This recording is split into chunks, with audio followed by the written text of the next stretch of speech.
अमल करेंगे।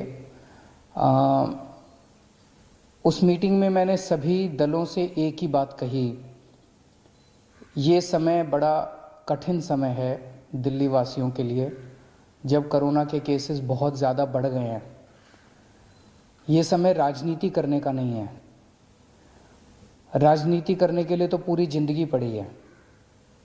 हम लोगों को थोड़े दिन के लिए राजनीति को साइड कर देना चाहिए, बयानबाजियों को साइड कर देना चाहिए, आरोप प्रत्यारोप को साइड कर देना चाहिए। ये समय सेवा करने का है। जितनी हम सेवा करेंगे लोगों की, उतने लोग हमें याद रखेंगे। आने वाली पीढ़ियां हमें इस बात के लिए याद रखेंगे कि जब दिल्ली इतनी कठिन परिस्थिति से गुजर रही थी तो हमने बाहर निकल के लोगों की कैसे सेवा की। वो ये इस बात पे याद नहीं रखेंगे कि हमने कितनी अच्छी राजनीति की। इस बात पे सबकी सहमति थी, सभी दलों की सहमति थी कि हम सब मिलके, सारी पार्टियां मिलके, दिल्ली वासी बनके, देशवासी बनके हम सब लोग इस टाइम लोगों की सेवा करेंगे। मुझे बेहद खुशी है, सभी लोगों ने इस बात का समर्थन किया। पिछले कुछ दिन से इसी बात पे आरोप प्रत्यारोप चल रहे हैं छठ पूजा को लेके। हम भी छठ पूजा करते हैं, सब लोग छठ पूजा करते हैं। खास तौर से हमारे पूर्वांचली जो बहन भाई हैं, उनकी बहुत ज़्यादा श्रद्धा है छठ पूजा पे। हम चाहते हैं कि हमारे बहन भाई छठ पूजा बहुत अच्छे से मनाएं। कई लोगों की मान्यता होती है, कुछ लोग तो यहाँ तक कहते हैं कि अगर मेरा ये काम हो गया तो मैं दो अगली छठ पूजा ऐसे करूँगा, मैं ऐसे व्रत रखूँगा। बहुत लोगों की मान्यता होती है। आप सब लोग मनाएं छठ पूजा। आप मुझे अपना बेटा मानते हैं, आप मुझे अपना भाई मानते हैं, मैं आपके परिवार का हिस्सा हूँ। मैं तो चाहता हूँ कि मेरे परिवार के, दिल्ली के 2 करोड़ लोग खूब खुशी छठ पूजा मनाएं। लेकिन आप सोच के देखो कि अगर हम बाहर किसी तालाब के अंदर 200 लोग एक साथ उतरेंगे और उसमें अगर एक को भी कोरोना हुआ, और हो सकता है, कोरोना कईयों को होता है, पता भी नहीं होता, अगर एक को भी कोरोना हुआ और अगर हम 200 लोग उस तालाब में उतरे तो सबको कोरोना हो जाएगा 100%। ये सारे एक्सपर्ट्स का कहना है कि उस पानी के जरिए जिस बंदे को कोरोना होगा वो पानी में उतरेगा और वो पानी कोरोना का हो जाएगा, उससे उसका वायरस उस पानी में चला जाएगा और उस पानी से बाकी सबको हो जाएगा। 100% सबको। आप सोच सकते हो कि कितने बड़े स्तर के ऊपर कोरोना फैल सकता है। तो छठ पूजा करने की मनाही नहीं है, केवल और केवल इतनी मनाही है कि किसी भी पब्लिक पॉन्ड पे, किसी भी पब्लिक तालाब पे, किसी वाटर बॉडी के अंदर हम उतर के एक साथ छठ पूजा नहीं मना सकते। अपने अपने घर में मनाते हैं ना इस बार छठ पूजा। अपने बात तो दिल से भक्ति करने की है, अपने अपने घर पे मनाएंगे। और यही सोच के कई सरकारों ने पब्लिक पॉन्ड में, पब्लिक वाटर बॉडी के अंदर, पब्लिक पानी के किसी भी उसके अंदर छठ पूजा मनाने के ऊपर, गुजरात सरकार ने सूरत में, अहमदाबाद में पाबंदी लगाई है, मुंबई में पाबंदी लगाई गई है, हरियाणा में पंचकुला में पाबंदी लगाई गई है। तो यही सोच के लगाई गई है। मैं क्यों चाहूँगा कि छठ पूजा धूमधाम से ना मना पाए लोग? हम क्यों चाहेंगे? हम तो चाहते हैं कि सब लोग धूमधाम से मनाएं। जब से हमारी सरकार बनी है, दिल्ली के अंदर छठ पूजा मनाने के लिए कितनी तैयारियां करते हैं। सरकार कितनी तैयारियां करती है, सरकार कितना बजट देती है छठ पूजा की तैयारियां करने के लिए। लेकिन इस बार ये महामारी है और आप ही की सेहत के लिए, अपने परिवार की सेहत के लिए हम ये कदम उठाने पे मजबूर हुए हैं। छठ पूजा मनाएं, अपने अपने घर पे मनाएं, बाहर एक साथ किसी भी तालाब या किसी भी ऐसी वाटर बॉडी में एक साथ ना उतरें, क्योंकि अगर हम एक साथ कोरोना हो सकता है। और मेरी फिर से विनती है, छठ पूजा बहुत पवित्र त्यौहार है, कोरोना बहुत बड़ी महामारी है, इस पे राजनीति मत कीजिए। आज की डेट में दिल्ली में 7,461 बेड, लगभग 7,500 बेड अभी अवेलेबल हैं। दिल्ली सरकार के अस्पतालों में, केंद्र सरकार के अस्पतालों में, प्राइवेट अस्पतालों में मिला के 7,461 बेड अवेलेबल हैं। लगभग 446 आईसीयू अभी अवेलेबल हैं। 450 के करीब मोटा मोटा मान लेते हैं आईसीयू अवेलेबल है। और सरकार ने आज कुछ अहम निर्णय लिए हैं बेड, कोरोना के बेड बढ़ाने के लिए और आईसीयू बेड्स बढ़ाने के लिए।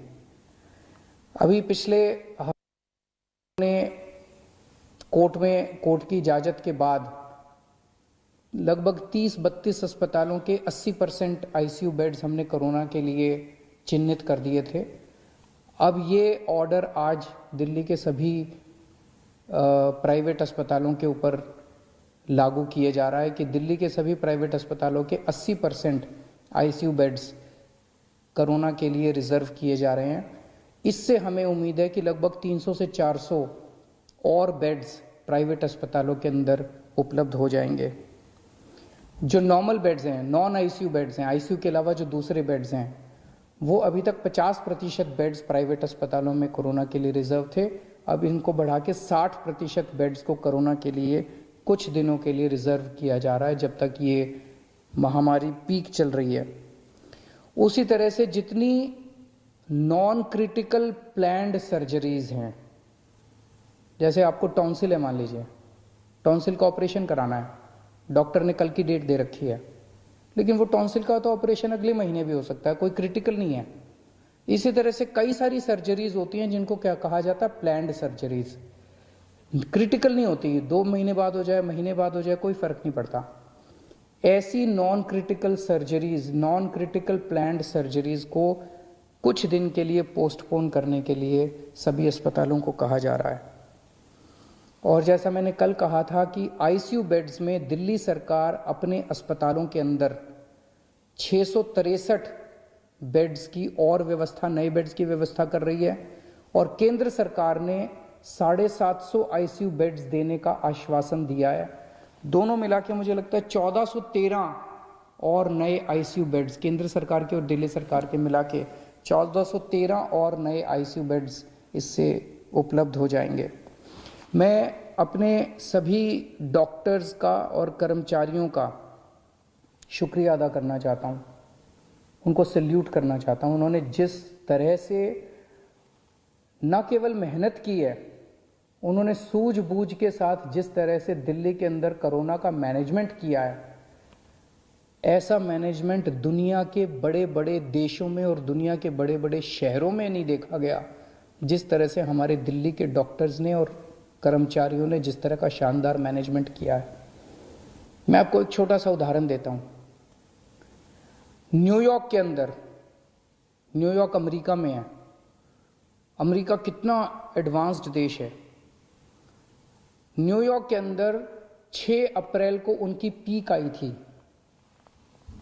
6 अप्रैल को उनके 6,353 केस थे। उस दिन 6,353 केसों में उनकी 575 लोगों की मौत हुई थी।